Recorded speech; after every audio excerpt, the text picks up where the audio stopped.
नमस्कार, good morning, बहुत स्वागत है आपका। मैं हूं आपके साथ आयुषी नेगी। चुनावी सरगर्मी के बीच कल एक बड़ी खबर आई। सुप्रीम कोर्ट ने आम आदमी पार्टी के राष्ट्रीय संयोजक और दिल्ली के मुख्यमंत्री अरविंद केजरीवाल को चुनाव प्रचार के ग्राउंड पर अंतरिम जमानत दे दी। 3 हफ्ते तक केजरीवाल चुनाव प्रचार कर सकेंगे, लेकिन चुनाव नतीजों से पहले दोबारा जेल लौट जाना होगा। सवाल है कि केजरीवाल को जमानत मिलने के बाद चुनाव में कितने डिग्री का टर्न आया है।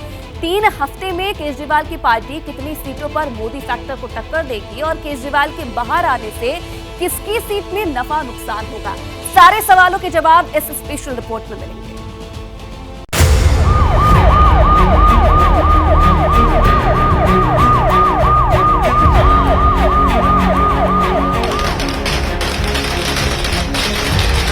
इनकलाब वंदे वंदे। पूरे 50 दिन बाद दिल्ली के मुख्यमंत्री और शराब नीति घोटाले के आरोपी अरविंद केजरीवाल की तिहाड़ जेल के बाहर निकलने का ऑर्डर आया और बिना वक्त गंवाए चुनाव प्रचार की टारगेट प्रैक्टिस शुरू हुई। हमें सबको मिलके देश को तानाशाही से बचाना है।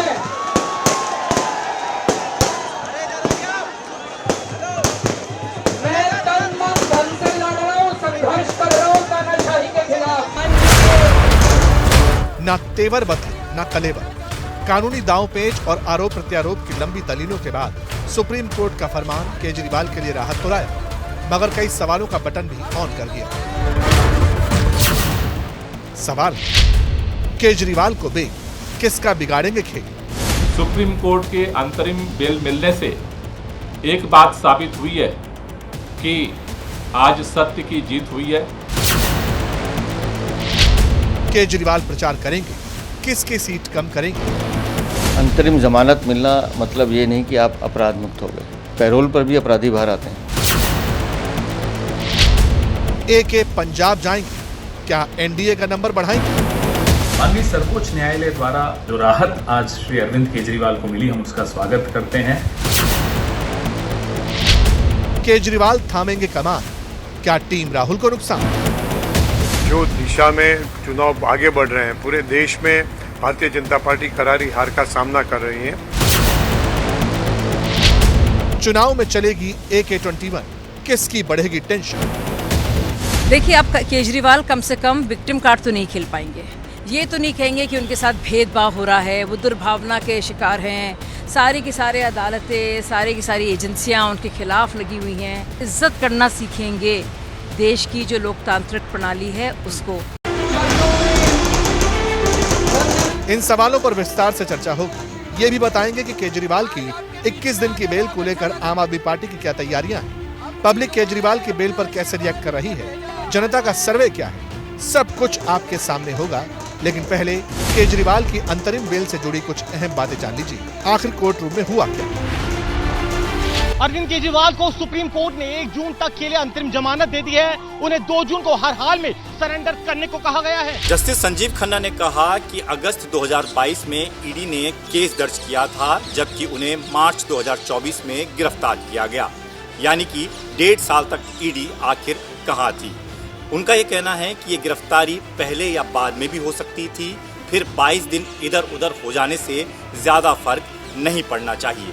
कोर्ट ने कहा कि इस गिरफ्तारी के खिलाफ उनकी याचिका हमारे पास लंबित है, जिसके निपटारे में अभी समय लगेगा। ऐसे में मामला हमारे पास लंबित होने के दौरान याचिकाकर्ता से निचली अदालत जाकर अंतरिम जमानत लेने का प्रयास करने की बात कहना हमारे लिए उचित नहीं होगा। सुप्रीम कोर्ट की तरफ से कहा गया कि 18वीं लोकसभा का चुनाव चल रहा है। लोकतंत्र में आम चुनाव एक बड़ा अवसर है। इसमें 65 से 70 करोड़ लोग अपने वोट का इस्तेमाल करते हैं। इसके साथ ही किसी भी व्यक्ति को अंतरिम जमानत देने से पहले इस बात का ख्याल रखा जाता है कि उस व्यक्ति से जुड़ी परिस्थितियां क्या है। जस्टिस संजीव खन्ना ने कहा कि हम इस दलील से बिल्कुल सहमत नहीं हैं कि चुनाव के वक्त किसी नेता की रिहाई उसे दूसरों से अलग दर्जा देती है। कोर्ट ने यह भी कहा कि गिरफ्तारी के खिलाफ अरविंद केजरीवाल की याचिका पर बहस अगले सप्ताह जारी रहेगी। 20 मई से शुरू होने वाली गर्मियों की छुट्टियों से पहले अदालत याचिका पर फैसला सुनाने की कोशिश करेगी।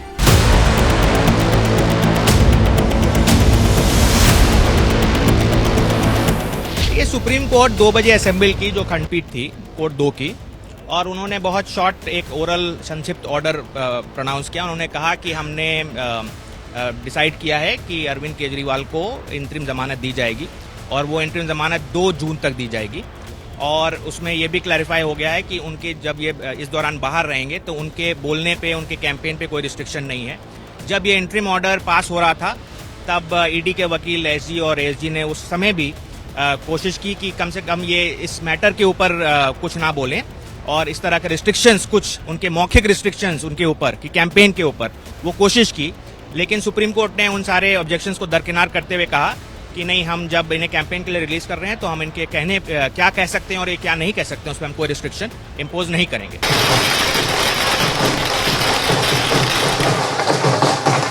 अब जैसे ही केजरीवाल को अंतरिम जमानत मिलने की खबर आई, आम आदमी पार्टी के कार्यकर्ताओं का जोश बढ़ गया। पार्टी दफ्तर के सामने नाच गाना शुरू हो गया। इसके बाद तो आम आदमी पार्टी समेत इंडिया अलायंस में शामिल कई और नेताओं के रिएक्शन आने शुरू हो गए। 40 दिनों के अंदर बेल मिलना, वो भी देश की सबसे बड़ी अदालत से, इसके पीछे ईश्वर की कोई बड़ी, मुझे लगता है, प्लानिंग है, कोई बड़ा डिज़ाइन है। मुहाने पे ये चुनाव खड़ा है कि आज कोई आदमी ये नहीं कह सकता कि चुनाव किस तरफ जाएगा, भारतीय जनता पार्टी की तरफ जाएगा, इंडिया अलायंस की तरफ जाएगा। ऐसे में उनका बाहर आना, कैंपेन करना, मुझे लगता है कि देश के लिए जो है एक दिशा मोड़ने वाला समय रहेगा और इस चुनाव के अंदर अभूतपूर्व बदलाव आएंगे। मुझे लगता है कि चुनाव पलट जाएगा। कि ये जो डिसीजन कोर्ट का है सही है। जो प्रकार से भारतीय जनता पार्टी ने उनको चुनाव प्रचार करने से रोकने की चेष्टा की थी, ये भारतीय जनता पार्टी की नीति थी रही कि पूरे देश में ओपोजिशन के जितने भी लीडर हैं उसको जो है जेल के सलाखों के पीछे लगा दो, उसको जो है किसी भी प्रकार से चुनाव प्रचार में जाने से रोक दो। तो एक बिन लोकतांत्रिक उन्होंने जो परंपरा शुरू की, तानाशाही जो शुरू की थी, उसके पर आज कहीं न कहीं रोक लगी है। सुना, कोई चुनाव पलटने की बात कर रहा है तो कोई इंडिया अलायंस के इकोसिस्टम की मजबूती की। लेकिन आपको बता दें कि केजरीवाल को जमानत मिली है, उसकी कुछ शर्तें भी। 3 हफ्ते तक केजरीवाल को उनका पालन करना ही होगा। केजरीवाल प्रचार कर सकेंगे लेकिन बतौर सीएम अपनी भूमिका का निर्वाह नहीं कर पाएंगे। दिल्ली के बाहर जाकर रोड शो कर सकेंगे, यानी हरियाणा, पंजाब समेत किसी और राज्य भी जा सकते हैं, लेकिन दिल्ली के सीएम के तौर पर फाइलों पर साइन नहीं कर सकेंगे। जनसभा, रोड शो करने पर कोई रोक नहीं, मगर फाइल साइन करनी ही पड़ी तो फिर एलजी की अनुमति जरूरी है। Kejriwal door to door campaign कर सकेंगे, लेकिन शराब नीति घोटाले में गवाह से संपर्क नहीं कर सकेंगे। वो नेताओं से किसी भी वक्त मुलाकात कर सकते हैं, लेकिन केस पर कोई बयानबाजी नहीं करेंगे। हमारा देश 4000 साल से ज्यादा पुराना है। हमारा देश महान देश है, लेकिन जब जब इस देश पे किसी ने भी तानाशाही करने की कोशिश की, लोगों ने उसे कभी बर्दाश्त नहीं किया। आज देश तानाशाही के दौर से गुजर रहा है। मैं तन मन धन से उसके खिलाफ संघर्ष कर रहा हूं, पर 140 करोड़ लोगों को मिलकर इस तानाशाही को हराना होगा। मैं लोगों से अपील करता हूं कि हमें सबको मिलकर देश को बचाना है। अरविंद केजरीवाल और उनके साथ देखिए किस तरीके से भगवंत मान भी नजर आ। केजरीवाल का प्लान भी तैयार हो चुका है। पार्टी मिशन मोड में है, अपने पुराने एजेंडे और रैलियां कैंसिल कर दी हैं। पता चला है कि 11 मई से ही केजरीवाल रोड शो में जुट जाएंगे। उनके साथ पंजाब के चीफ मिनिस्टर भगवंत मान भी शामिल होंगे। हालांकि बीजेपी कहती है कि केजरीवाल अंदर हो या बाहर, उससे कोई फर्क नहीं पड़ने वाला। अंतरिम जमानत मिलना मतलब ये नहीं कि आप अपराध मुक्त हो गए। पैरोल पर भी अपराधी बाहर आते हैं, फिर अपने स्थान पे वापस जाते हैं। और 2014 का लोकसभा चुनाव हमने देखा, तब भी केजरीवाल बाहर प्रचार कर रहे थे, चुनाव लड़ भी रहे थे। 2019 में भी बाहर थे। तो किसी व्यक्ति के आने नहीं आने से चुनाव पे कोई फर्क नहीं पड़ता है। दिल्ली की 7 सीटें भारतीय जनता पार्टी जीतने जा रही है, जनता के आशीर्वाद से और कार्यकर्ताओं के दम पर। असल में बीजेपी को पता है कि केजरीवाल चुनाव में एक अहम प्लेयर तो हैं, जिनकी वक्त इंडिया अलायंस में शामिल होने के बाद और ज्यादा हो गई है। लेकिन ये भी सही है कि केजरीवाल और इंडिया अलायंस के बीच 13 सीट वाले सूबे यानी कि पंजाब में कोई अलायंस नहीं है। इसलिए सवाल उठ रहे हैं कि जब अरविंद केजरीवाल पंजाब में कैंपेनिंग करेंगे तो वहां किसके वोट कटेंगे। क्या ऐसी सिचुएशन में कोई और तो आगे नहीं निकल जाएगा?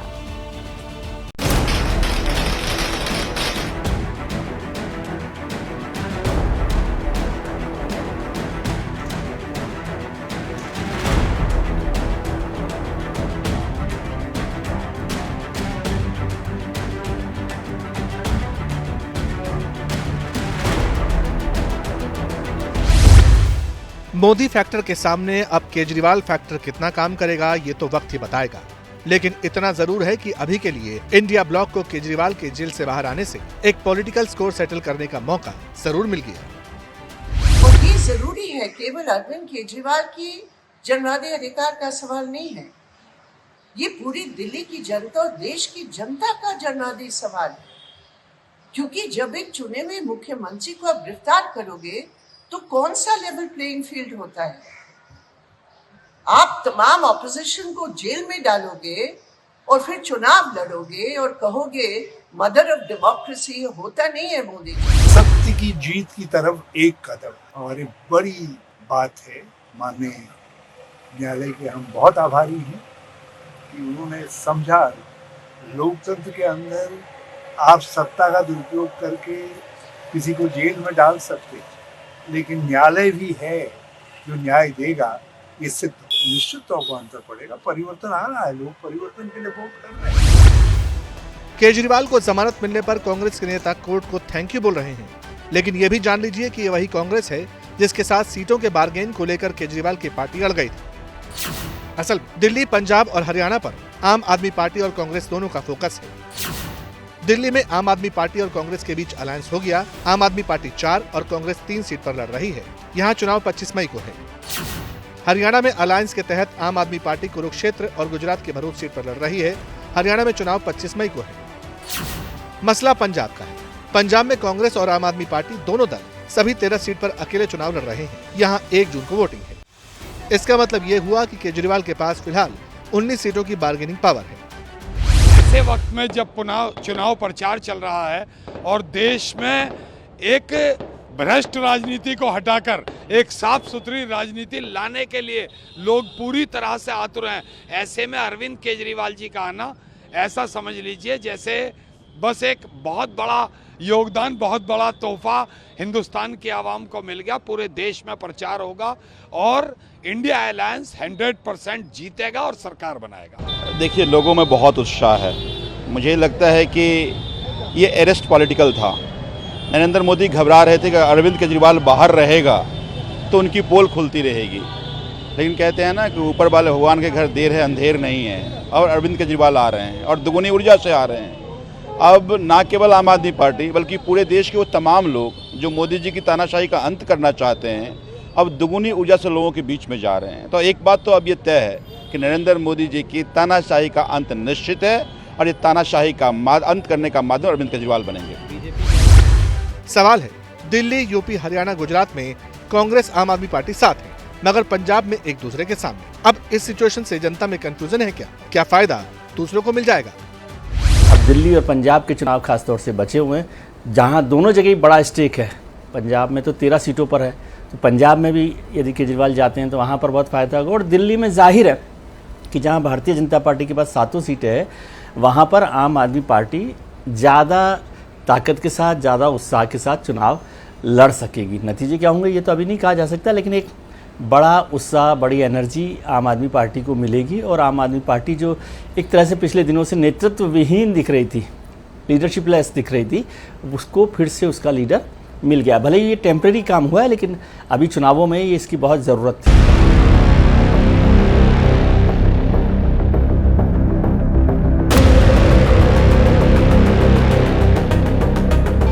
वो एमपी साहिबा जो महाराष्ट्र से आके छोटे को रोक के रखा हूं।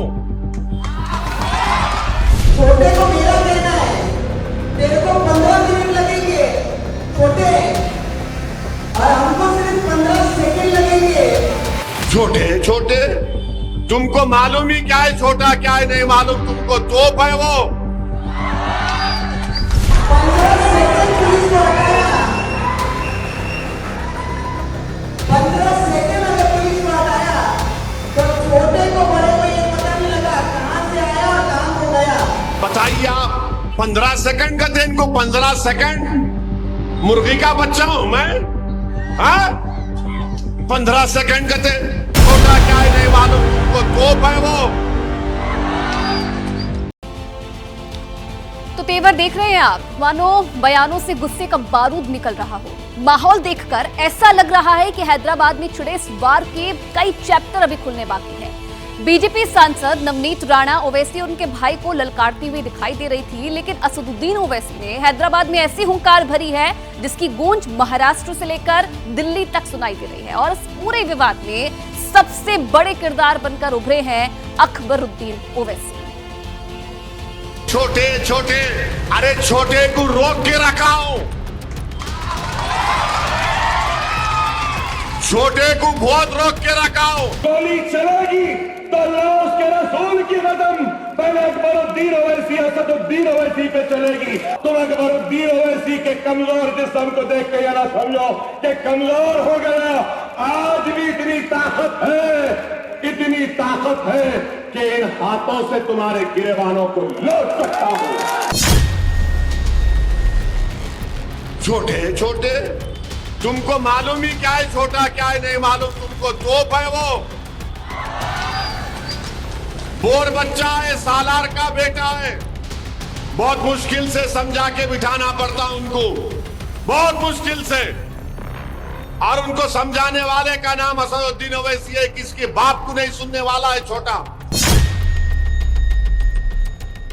गोलियां चाकुओं की बात सुन के समझे के कमजोर हो गया। अभी भी बहुत हिम्मत है, छेवत।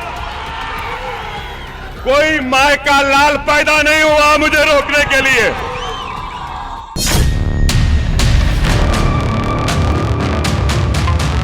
तेज तर्रार, आक्रामक, तल्ख तेवर और तीखे हमले।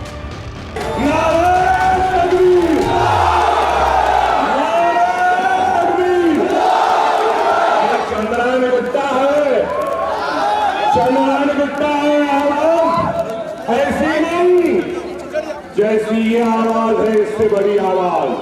नारे तकबीर, नारे तकबीर। ऐसे कई शब्द हैं जो MIM के मुखिया असदुद्दीन ओवैसी के छोटे भाई अकबरुद्दीन ओवैसी की पहचान और उनके परिचय का छोटा सा हिस्सा भर है। जाओ, जिसको आना है आ जाओ, जो आता है आ जाओ, जिसको आना है आ जाए। मुकाबला आप में और उनमें है, मुकाबला हम में और उनमें। देखते हैं किसमें कितना दम। पिछले 2 दिन से हैदराबाद के चुनाव में 54 साल के अकबरुद्दीन ओवैसी की चर्चा असदुद्दीन ओवैसी से ज्यादा हो रही है। और ऐसी हो रही है कि खुद ओवैसी को सामने आकर बताना पड़ा कि उनके भाई को मत ललकारो, क्योंकि वो बैटिंग करने उतरा तो मुश्किल पैदा हो जाएगी। बोल दूं कल से शुरू करो बैटिंग। अभी खाली उन्होंने टाइमिंग कर रहे, सिंगल ले रहे, 1 2 3 कर रहे। अगर शुरू हो गए T20 का तो फिर तुम्हारा भी T20 फिर कैसा होगा देखो। 15 सेकंड का थे इनको, 15 सेकंड। मुर्गी का बच्चा हूं मैं। ओवैसी गुस्से से लाल हो रहे थे और हैदराबाद में खड़े होकर दिल्ली तक संदेश दे रहे थे। बोलते जाएंगे, बहुत जबान, मेरी भी जबान बहुत लंबी है। पूरे मुल्क में बदनाम इसलिए हूं कि मेरी तकरीर के अल्फाज जो निकलते हैं सबको दिलों पे लगते हैं, चुभते हैं।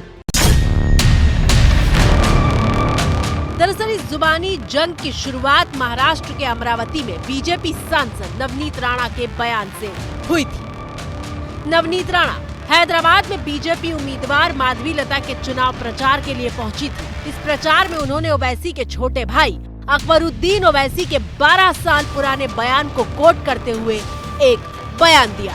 छोटे को मेरा कहना है, तेरे को 15 मिनट लगेंगे छोटे, और हमको सिर्फ 15 सेकंड लगेंगे। 15 सेकंड पुलिस को हटाया तो छोटे को बड़े को ये पता नहीं लगा कहां से आया और कहां को गया। नवनीत राणा के बयान पर असदुद्दीन ओवैसी ने प्रतिक्रिया पहले भी दी थी, लेकिन तब उनके तेवर इतने तल्ख नहीं थे। आप 15 घंटे या 1.5 घंटा ले लीजिए, कहां पे आना बोलिए, हम आते हैं, चलिए, कोई बात नहीं, हम भी देखना चाह रहे हैं आप क्या करेंगे। लेकिन 24 घंटे के भीतर कुछ तो बदल गया और जैसे ही ओवैसी कैमरा और मीडिया की जगह सीधे अपने मंच और लोगों के बीच पहुंचे, उनके बात करने का अंदाज ही बदल गया। वो एमपी साहिबा जो महाराष्ट्र से आके छोटे छोटे, अरे छोटे को रोक के रखा हूं, छोटे को बहुत रोक के रखा हूं। और बड़ा कहता है कि मैंने छोटे को संभाल के रखा है, मैंने छोटे को समझा के रखा है। अरे समझा के रखा है इसलिए बड़े तुम्हारे आंखों के सामने। छोटे छोटे, तुमको मालूम ही क्या है छोटा क्या है नहीं मालूम तुमको। तोप है वो, बोर बच्चा है, सालार का बेटा है। कि मैंने छोटे को दबा के रखा है और हमारा छोटा तोप है। मैं आपको बताना चाहूंगी बड़े कि ऐसे तोप को तो हम घर के बाहर सजावट के लिए रखते हैं। ओवैसी अकबरुद्दीन को सालार का बेटा बता रहे थे, सालार यानी योद्धा, और लोग ओवैसी के पिता सुल्तान सलाउद्दीन ओवैसी को सालार मिल्लत से नवाजते हैं। सालार मिल्लत का आसान शब्दों में मतलब ये समझिए कि कौम का योद्धा। अभी भी वही आवाज है, छेड़ो नहीं, छेड़ेंगे तो छोड़ने वाला नहीं हो। ओवैसी सालार पर ही नहीं रुके, उन्होंने दिल्ली का नाम लेते हुए बेहद तीखा हमला किया। 15 सेकंड कहते, बोलो ना कहां पे आना आता हूं मैं। तुम्हारे पप्पा से पूछो, दिल्ली वाले पप्पा से पूछ के बताओ मेरे को। तुम्हारे घर पे आऊं, तुम्हारे ऑफिस पे आऊं, कहां पे आऊं बताओ। 15 सेकंड ये कर देंगे। हैदराबाद में ओवैसी ने वार किया तो जवाब बिहार के बेगूसराय से भी आया। ये धमकी ना दें ओवैसी, और धमकी देके भारत के सनातन हिंदुओं को डराने का काम ना करें। पाकिस्तान, औरंगजेब, हिंदू, मुसलमान, ऐसे तमाम शब्द हैदराबाद के चुनाव पर हावी हो चुके हैं, जबकि हालात ये बताए जा रहे हैं कि हैदराबाद में पीने के पानी की भारी कमी है। आम लोगों को भोर में 4 बजे उठकर पानी का इंतजार करना होता है। मजलिस के सांसद वहां लंबे अरसे से है, लेकिन वहां बेसिक सुविधाएं तक नहीं है। साथियों, हैदराबाद में हर साल बारिश में चारों तरफ पानी भर जाता है, लेकिन बीआरएस हो या कांग्रेस, किसी ने भी आपकी परेशानियों को नहीं समझा।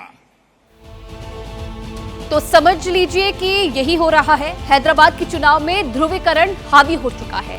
13 मई को मतदान से ठीक पहले चुनाव हिंदू मुसलमान के रंग में रंग चुका है। बीजेपी सांसद नवनीत राणा के बयान के बाद मानो दोनों पक्षों को तकरीर का एक फिक्स सब्जेक्ट मिल गया है और ओवैसी ने सब्जेक्ट का हीरो अपने छोटे भाई अकबरुद्दीन को बनाया है।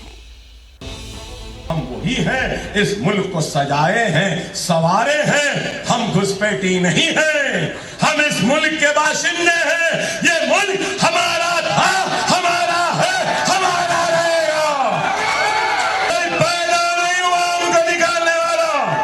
अकबरुद्दीन ओवैसी को देश ओवैसी के छोटे भाई और उससे ज्यादा भड़काऊ भाषण देने के लिए जानता है। जो भी का छोड़ो, मैं तो कहूंगा जो भी कुत्ता जैसा भी भौंकता है भौंकने, कुत्तों का काम भौंकने। मैं किसी का जवाब देने नहीं आया, तुम्हारी हैसियत नहीं कि मैं तुमको जवाब दूं।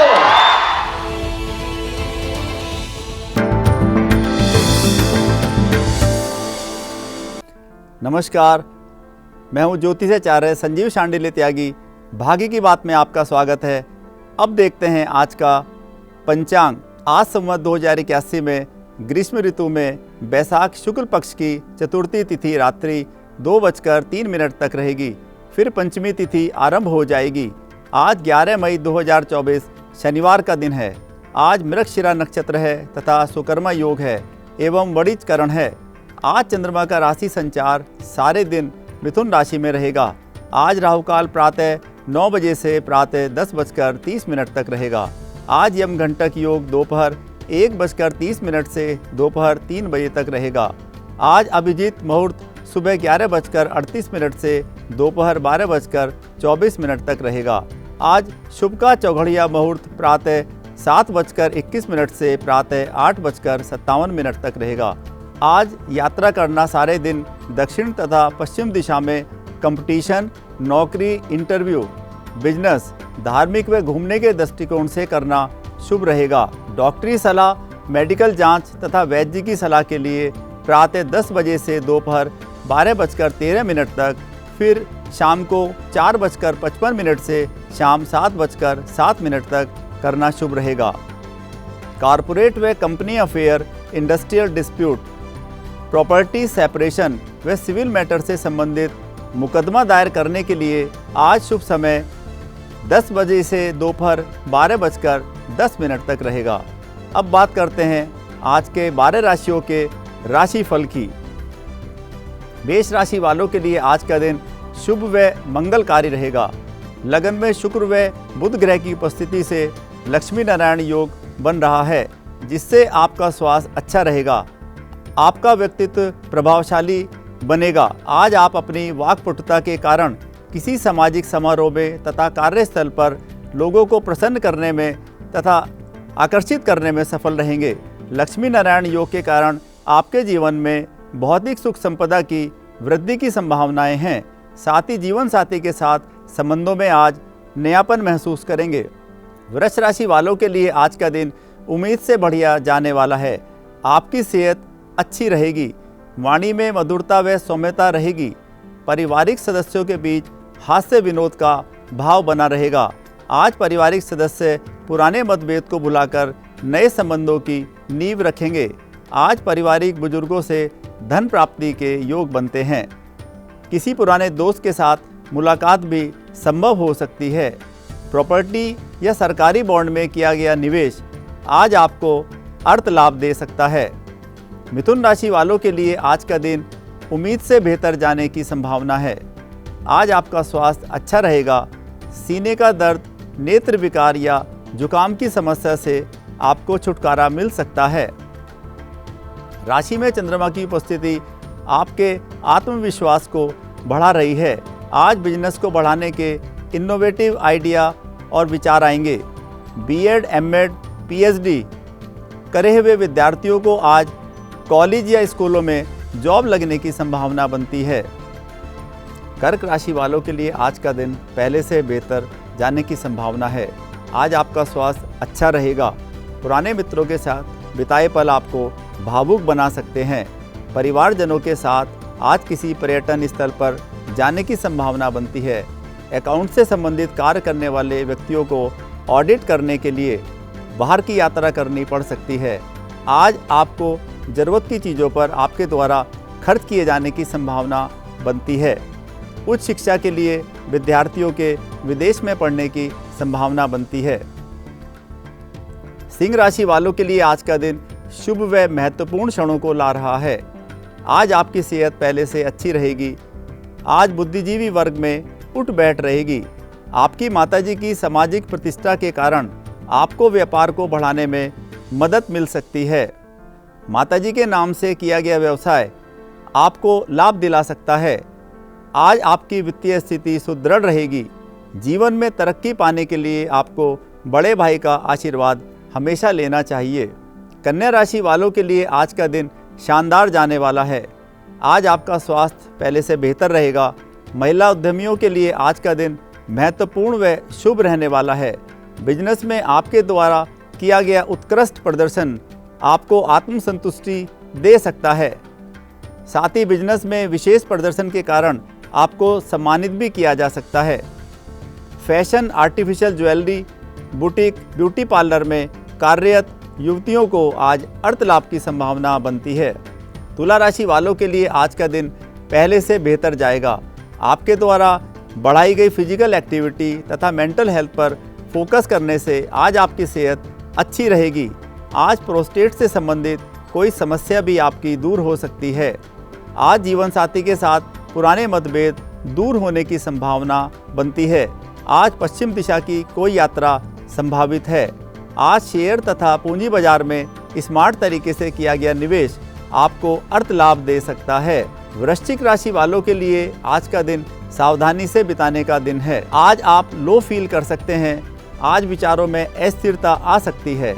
वाहन को चलाने में सावधानी बरतें तथा दुर्घटना एवं चोट से बचें। आज आपको व्यर्थ की बहस से भी बचना चाहिए।